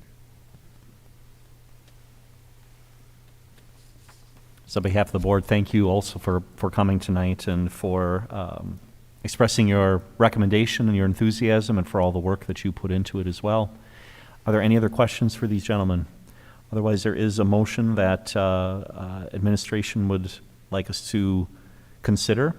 I'll move to approve the purchase of Ladder Social Studies as the primary resource for fifth grade social studies. Thank you, Joel. Is there a second? Second. Thank you, Nancy. Motion and second to approve the purchase of the Ladder Social Studies. Any final discussion? All in favor, please say aye. Aye. Aye. Any opposed? Motion carries. Thank you very much. Thank you again. All right, thank you, guys. Thank you. Thank you. Thanks, guys. And Laura, the next item on the agenda is the approval of Start College Now courses. So twice a year I come to you with this request for approval. Every year on October 1 we have a deadline for students who want to take a class during the spring semester. On March 1, we have a deadline for students who want to take a class in the fall semester. Start College Now and Early College Credit are really parallel programs. The Start College Now being a program offered at our tech colleges in Wisconsin, and Early College Credit at four-year institutions. These programs allow students to request to take a course at that the institution is offering. We look and look for the course to be different from courses that we offer at the high school. And if they are similar, too similar to courses offered at the high school, we do not bring those forward for approval. Each year, students do not yet have access to the schedule when the due dates are approaching. So they request a lot of classes, hoping that they can take several. And so you have before you a list of the courses that have been requested for students to take. And we have them listed separately on the agenda to do first the Start College Now courses, and secondly to do the Early College Credit. Do you have any questions about the Start College Now courses that have been requested by the students? Any questions for Laura? Hearing none, I would move to approve the Start College Now request for the spring semester of 2021. I'll second. This is Joel. All right, motion and second. Any final discussion? All in favor, please say aye. Aye. Aye. Any opposed? The motion carries. All right, which takes us into the early college credit requests. So these are for four-year institutions, and the list of courses that you have before you are for students who are hoping to take them at the four-year institution that's listed alongside the course. Again, they make the request, and then once they have access to the schedule, once the courses have been approved, they'll end up sometimes making selections, or the schedule itself eliminates some of those courses from opportunities. But they have to have the request in by October 1st and the approval of the board before they can make that, they need that in place before they can move forward. Great. Any question on the early college credit courses? Hearing none, I would move to approve the early college credit request for the spring semester of 2021. Second. Aaron, thank you for the second. Motion and second on the floor. Any final discussion? All in favor, please say aye. Aye. Aye. Any opposed? Motion carries. Mr. President. If I could just comment, go ahead, sorry. I'm sorry. Going back to action item D at the bottom of the section of some course changes there. Superintendent Laura Jackson there, do you need us to approve some changes to Moraine Park College course names? I don't think we covered that. Correct, I didn't, I apologize. Some of the Marine Park College courses have changed slightly. It's a name change or the TC credit was shifted from one course to another course. So they're not significant changes, but we have to match in order for the students to have the transcripted credit opportunity, the courses have to match what Marine Park puts out. And that also, in some cases, includes different resources being utilized for the instruction. Marine Park will have some approved instructional resources, and when we offer a class for transcripted credit, it has to meet that instructional quality that they're looking for, so that the students can be awarded the credit at the technical college. And so I thank you for bringing that up. I forgot to go down that far. I apologize to the group. That's all right. I apologize as well for skipping over that. Joel, that's a good catch. So the new course names would be Intro to Manufacturing and TC Advanced Manufacturing, is that right? Mm-hmm. Correct. So the, it is, let me just look at it one more time, sorry. These are all part of the IT pathway, but again, it's a shift in the programming. So the new name is IT Fundamentals 1, and that matches the network fundamentals that we had, but the new name at Marine Park is IT Fundamentals 1. And then, excuse me, the Intro to OS has been renamed to IT Fundamentals 2, and the prerequisite is then IT Fundamentals 1. And again, this one allows students to have, be eligible for that industry certification. That A+ certification is quite rigorous, and it opens that opportunity up for students. Then in the manufacturing pathway, again, we're changing the transcripted credit from the Intro to Manufacturing course to the Advanced Manufacturing.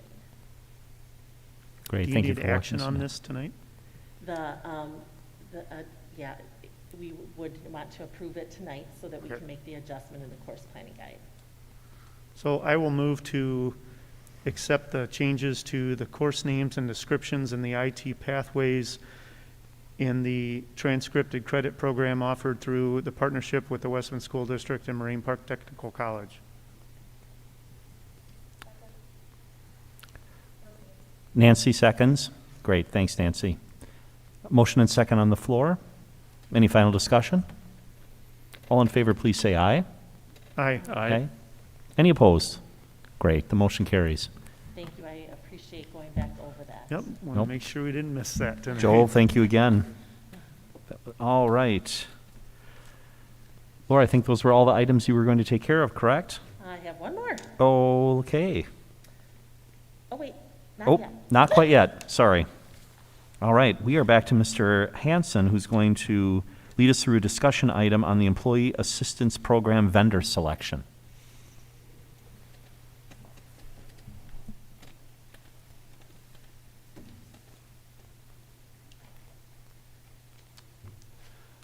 All right, thank you again for giving me a few moments of your time tonight. The process that I'm going to describe really began quite a while ago, pre-pandemic. Employee Assistance Program is something that the Human Resources Department has been discussing since even before I became the director a little over a year ago, and was being pursued until the pandemic came, and unfortunately we paused our work on that, which I really wish we had been able to move forward ahead with it, and I'll describe why in a moment here. The Employee Assistance Program, or the EAP as we usually refer to it, is a service that's provided at many companies and most school districts. It's really an option, a service for employees that provides a lot of different supports in a lot of different ways. So one of the most common places that people will think of experiencing their EAP is when a tragedy or something traumatic happens at the place of employment. When we've had very tragic incidents take place involving students or employees, we refer employees to the EAP with a phone number that they can call for confidential counseling and support. But an EAP can do so much more than something like that. What has driven us to talking about an EAP and digging in even deeper is really 3 different data sources. Our staff has expressed in a variety of ways that they would love to have additional support in terms of dealing with stress, dealing with tragedy, and dealing with other work-life issues. We get that data from our employee wellness survey, which went out in January, where stress and mental health and those sorts of needs were clearly at the top of our employees' minds in terms of ways they want to be further supported. We also see that data when we look at the survey that our clinic does each year about what employees are looking for in terms of their own personal wellness, the need for additional support with all sorts of things, from financial literacy to help with family issues, marital issues, relationship issues, addiction issues in their homes, things like that, in addition to all of the other needs that come from just general mental health demands that are on people today. So our clinic survey indicates that that's a high need as well. And then when we look at our actual health insurance usage results, we do see a climbing need for additional mental health supports for our employees, and that they are utilizing counseling services and things like that at an increased rate. So all of those data sources really suggest to us that we have a need here of our employees, that we want to see how we can amplify our ability to meet that need. So that started us looking at our EAP. Our current EAP is provided basically as a throw-in free with our not with our liability, with our voluntary benefits program. I think I put liability in the board update, so I apologize, that's inaccurate. It's with our voluntary benefits. It's provided as a free add-on. And it does the quality of work that you would expect from a relatively low-cost option like that. When someone calls the EAP, they're first heard by an intake person who refers them for up to 2 visits of counseling.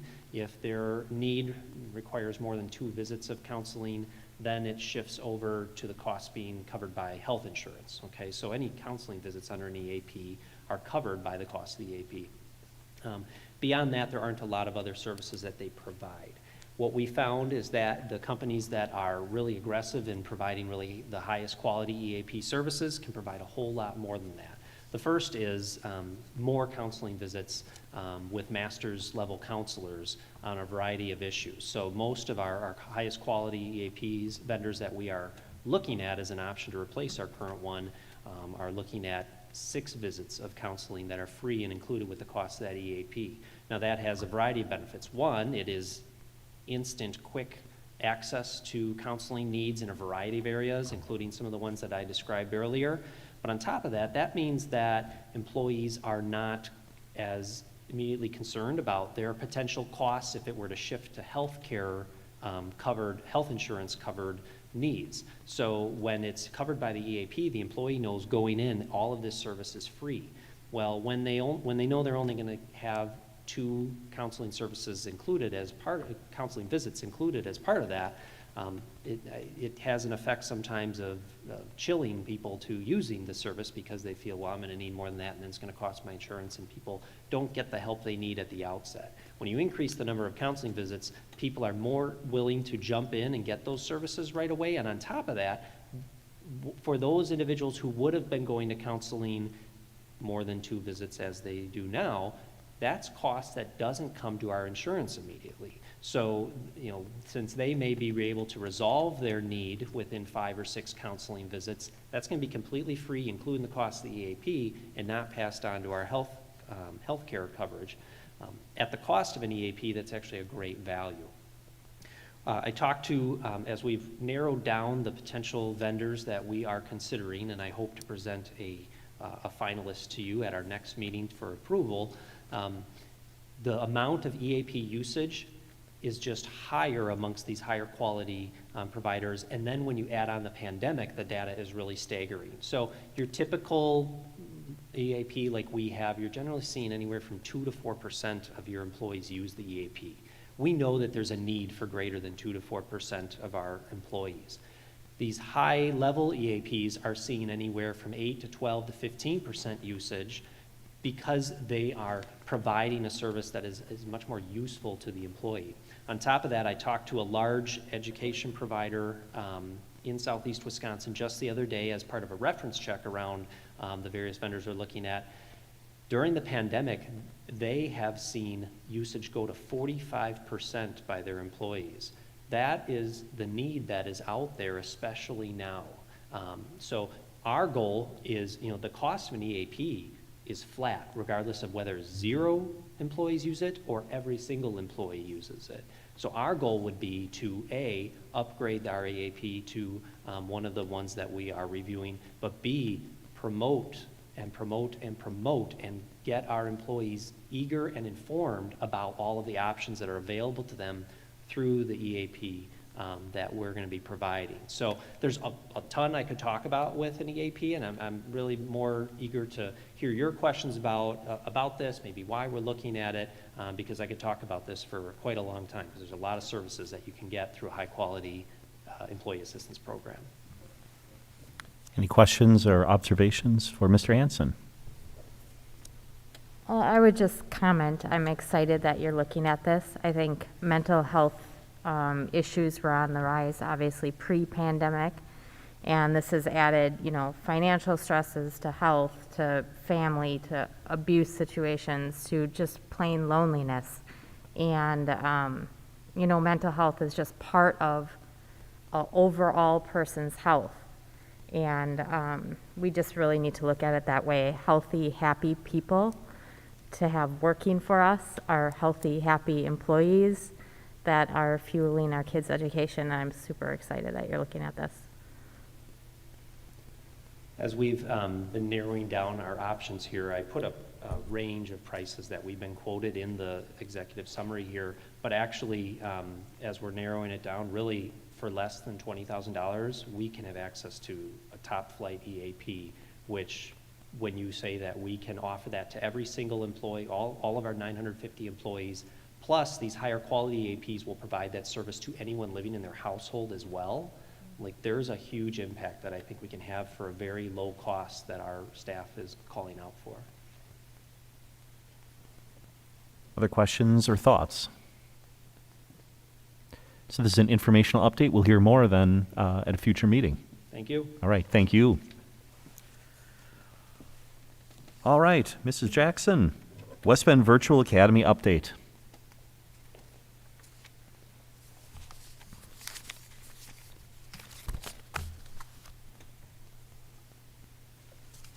Hello. We are approaching the end of our first quarter of instruction, and our first quarter of the WBVA, which, just as a reminder, was an expansion of the program formerly known as WBOLA. And the intent was to open that up K-12, and as a result of our current conditions, we have a total of 375 students in the K-5 WBVA program. 284 of those students are currently being taught by a West Bend teacher, and they use a platform called Calvert. We have about 750 students in the 612 at the 612 level, taking anywhere from one course to a full load of courses in the WBVA program. And so we have 4 core teachers who are teaching students in a section of the program called courseware, and they're teaching 4 core classes plus Phy-Ed and health to the 612 students. We have seen a number of great benefits and a number of drawbacks as well. Parents remain very grateful to have had a choice, and they recognize how important that choice was to them and their families, and they're very grateful to have had that opportunity. We had talked about the K-5 student needing about 3.5 to 4 hours of parent guidance during the virtual program, and that has remained true. They need that time with that parent there to assist them and walk through the learning with them. Even with the live sessions, and there's still additional practice, When you translate that to a classroom environment, that's when in the classroom, the students are in place for about 6.5 hours in the classroom learning. And of that time, 3.5, 4 hours is direct instruction, and the remainder is practice. And it's a similar thing at home, and that's proving quite challenging because parents are still working. And they have to make the schedule work for them and their families.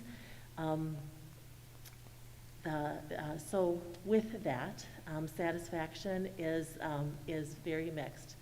I hear from parents every day that are displeased, and parents every day that are very happy with what the opportunity they've been presented. So some of the challenges that our parents have endured is the lack of access at times to parent accounts. And I say at times because some parents never experienced this. And we recently gave an opportunity for students who were taught by Edmentum teachers to shift to West Bend teachers if the family felt that that was best for them. Some of these parents never experienced an issue with their parent account, and then in that transfer over, they have been experiencing now an issue with their parent account where they don't have access to the learning guides. So one workaround for that is to supply a PDF of the learning guides to families, and so that has been done, but it's not the same as when you're in the program and working alongside or with your child through your parent account. Some other things that have been put in place to aid parents is we have a family resource guide that lists all of the logins. It's a one go-to spot for your logins, for your information. What does this mean? What does this mean? Because the amount of vocabulary for the different logins, like what is the Sensei account? What is ExactPath? Having all of that in one place for parents is helpful. It also lists who to contact, who the counselor is for their student. And so if they needed to access school counseling services, how do they go about doing that? We have seen, we gave families time to adjust to what it's like to be your learning guide for your student before we rolled out for all students the ExactPath assessment. And the ExactPath assessment is not the same as a STAR, but it is a diagnostic like a STAR. The difference is that after the diagnostic, the student is given a learning pathway. So different than the courses that they take, the learning pathway gives them extra practice in reading and math at whatever their level is. So based on how they did on the diagnostic assessment, there are 4 learning goals in reading and 4 learning goals in math that the student will then follow. We have this available for our our students in kindergarten, for sure through ninth grade typically, also 10th grade. Our cut is if you're in Algebra 2. So some 10th graders are really in Algebra 2. Some of our 8th grade we have a few freshmen that are actually in Algebra 2. And that level of math, if you're at that level of math, we're not having you take the ExactPath assessment. But again, it gives students extra practice at whatever their level is. So if they are above level, it will provide challenge at an above grade level, above grade level work. If they are working below level, it'll provide them challenge at a below level work, and so that they can scaffold their skills up to grade level again. Some other concerns that we've had is about the overall level of rigor of the program. It is a classical curriculum, so very textbook based, and social studies, for example, through the elementary years has been brought up to me a few times by families at different grade levels based on the level of rigor of that social studies curriculum. And it is a traditional approach with a textbook online. And so, while again, some families share their appreciation of that, others are challenged by that.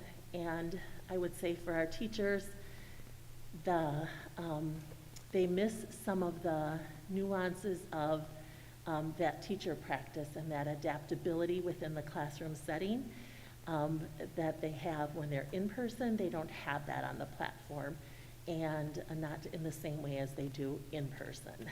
And so they miss some of that. Our district teachers are providing at the elementary level, we set out to provide 2 live lessons a day, and at the 6-12 level, 2 live sessions per section a week. And so each level they have additional office hours, and it's attendance is not required, but it's strongly encouraged. And at the high school level, we see some challenges with getting our students engaged in those live sessions and getting students engaged in attending office hours. So it is a small percentage of the students that are regularly attending the live sessions and the office hours at the 9-12 level. So that is, our teachers are really there and want to help and support the students so much that that's very challenging for them. We have frequent communication from our Adventum teachers, and I say frequent because I see a lot of the emails that are sent from the Adventum teachers to the families. So some days I'll have 150 emails from one teacher as they're emailing, so 100 emails, 150 emails from one teacher as they're emailing all the students that they have in a particular course or in their courses with our students. And they are emailing about pacing, they're emailing about progress notes, they're emailing about, don't forget I have live sessions, they're emailing the link to the live session, and so there is some consistent communication. Along with that, we have some Adventum teachers that have been more frustrating for some of our families in either the responses they're getting or a lack of response to some of their questions and inquiries. And so that has been some of the frustrations for the families with regard to the Adventum staffing. I am just going to take a quick peek at my notes. We have also one of the consistent concerns raised by some of our high school teachers, as well as some families, is the amount of practice problems and the amount of practice opportunities is in some cases it's not enough. In other cases, the depth of response they're looking for in a problem is, or in a explanation is a lot, as families are reporting that. So this has given parents quite an in-depth look as they're at home learning with their student. And again, the teacher is not alongside them like they normally are in the classroom, and that poses many challenges because as parents, they're not necessarily educators as well. And they're acting as the home learning guide, so they're the ones right there on the spot answering questions along the way all the time. I want to just make a quick comment about the West Bend teachers that have jumped into this. So when we started, we weren't sure if we were going to have any West Bend teachers involved in the program. We currently have 29. That includes regular ed and special education. Our special education teachers might be there to support 2 students or 5 students, and some have more. They don't have a full class, but they have their students' IEP goals to meet. So that number 29, again, includes the special education teachers that might be there for a few students rather than being full-time in the West Bend Virtual Academy. I want to just comment about how they've embraced working in the virtual world while still struggling with the difference between doing school virtually and doing a virtual program. And I separate that out because if you take an elementary teacher and some of the things they love about being in place in front of their kids and the in the moment opportunity to take a teachable moment and go further, the opportunity to weave that story throughout the day, and some of those things that they're engaging with their students in throughout the day, and just that act of being there with your kids throughout the day is very different when you're doing 2 live sessions a day. You might be doing other recordings. Your interaction with your whole group is limited, and it's through the screen. And so there's some, as we talked about it with all of the teachers, there's a little bit of mourning for that interpersonal relationship that sort of makes you thrive as a teacher. And they have done just a lot of different ways to build connections with their kids, to reach out. Our 612 teachers have been really reaching out by phone, by email, really trying to engage students into the classrooms, into different things. They're meeting in small groups when they can. And I just want to commend them because these teachers came from all over the district. Well, Badger teachers came from Badger, but in Silverbrook, we're at Silverbrook, but they weren't teaching in the same houses, and they weren't, necessarily collaborating together on a regular basis.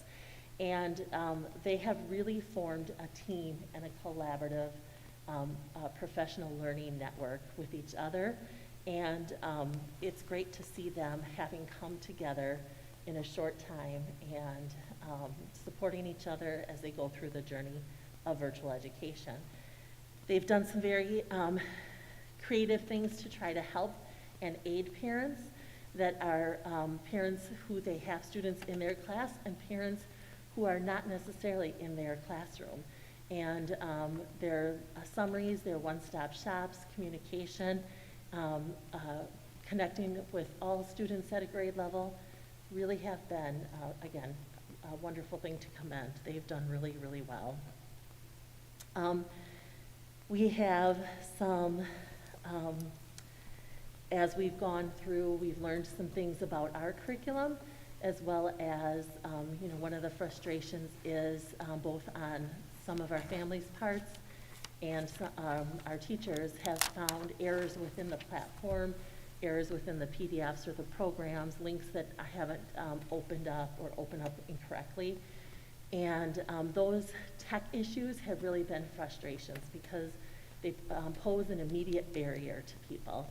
And then when there's an error, that's very frustrating for either the teacher or the parent or the child because, as a parent, you're looking at that and you're like, you don't want your children to learn wrong and to learn the wrong thing.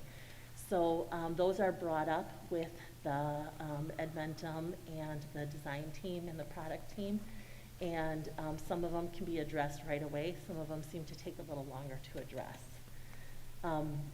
Our response time on tech tickets that we have put in is delayed, and that has been a frustration for our team at the ESC as well as for parents.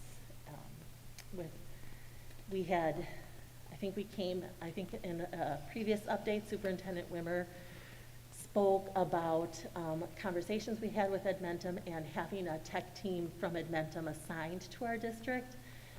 That hasn't been as fruitful of a benefit as we had anticipated, and that's been, again, a bit of a frustration for people. So I laid a lot out kind of fast. Do you have any questions for me? Laura, I've got a couple or more. As you started off, we're at the end of Q1. Yes. And I think Silverbrook just finished their first trimester. Remember, when we approved the calendar for this year, we're not on trimesters anymore. Okay. All schools are on semesters. So we're halfway through first semester. Are you at a point yet where you are getting a rough gauge on the horizon of Q2, people that are wanting to opt in to some virtual programming, or people that are currently in that are going, you know what, I'm going back in the classroom? That's a great question and something we really have to know because that affects so many pieces, including staffing for both us and our partner at Adventum. So we have been working on a survey to send to families. I have had people who are looking to get in next semester, and people, I'm not really sure of the number who are looking to return to in person. I can make a hypothesis about that, but then then I hear from a parent that I've been speaking to who's still planning on staying in the full year. And so we're asking them to commit and share their commitment for next semester. And the reason we will be asking that to be returned by November 13th. So families will have 2 weeks from the email going out with the survey information to return that survey and identify what they, if they want their children in person or in the virtual program for next semester. And what they're really doing is saying, I want to stay where I'm at, or I want to change. And if they're staying where they're at, they don't have to respond. But if they want to change, they have to let us know. If you can imagine, with the number of teachers I shared, so we have 4 teachers from Silverbrook here in serving the virtual program, and if there were a large number of students that went back, we'd have to make space and make sure we have the right space at Silverbrook, as well as making sure that we have the staff there to serve the students. And so we need time to adjust. So that November 13th, let us know by then, gives us time to make adjustments after that. Thank you. Which is more than you asked, but. No, it's good. Appreciate it. Other questions?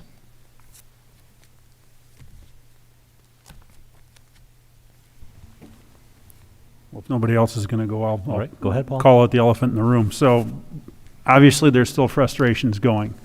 In your opinion, Superintendent, in your opinion, thumbs up, thumbs down, is Adventum getting a little bit better, a lot better, or we're still treading water and doing our best to keep our head up? I still have significant disappointments with the experience. Are they making improvements? Yes. But we're still delayed on a lot of the technical issues. That's something we work with and talk about as a team with them. They really need to rise up to our expectations. I shouldn't have the amount of frustration that we have as a team internally, nor should I have student or family frustration with what we're providing. If I were providing that in person and I had that level of frustration, we'd be having some conversations. So we continue to have those with Adventum leadership, ourselves as leaders, and we work, many of our tech staff, Tim, myself, to help try and pave the way and create resolution and do that, but it's not where any of us want to be right now or envisioned that we'd want to be. So we'll keep pushing on that. Our contractual commitment to them was for the full school year, I'm assuming? Correct, but it's also based on use and those pieces. So we look at it, we're withholding payment right now until we iron out some things, and then we'll pay in stages. And we've got lists of kind of what our costs have been unanticipated around this as well, and that's what we use in the conversations. But we have no obligation going forward. And I'm assuming we also don't have really a plan B in terms of if this continues through the end of first semester and we don't want second semester to look like this, we don't have an alternative provider. There are very few alternatives because of the scale and the push on this nationally that could do that. I think that what we've talked about internally is homegrown and supplementing. So again, one of the issues that our families, our staff, everyone experience are the amount of change that's coming at them. You don't want to change another thing for them. You want to leverage then the pieces that are working and get rid of the pieces that aren't working to our satisfaction and supplement them. And then make a significant change next fall. Correct. Okay, thank you. Thank you, Paul. Other questions? All right, we appreciate the update. Thank you, Laura.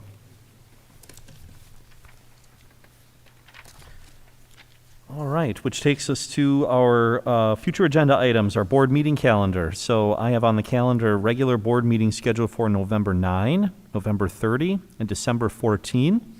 And I urge the public to take a look at the posted notices as to the location, as to whether they will continue to be here or they may be elsewhere.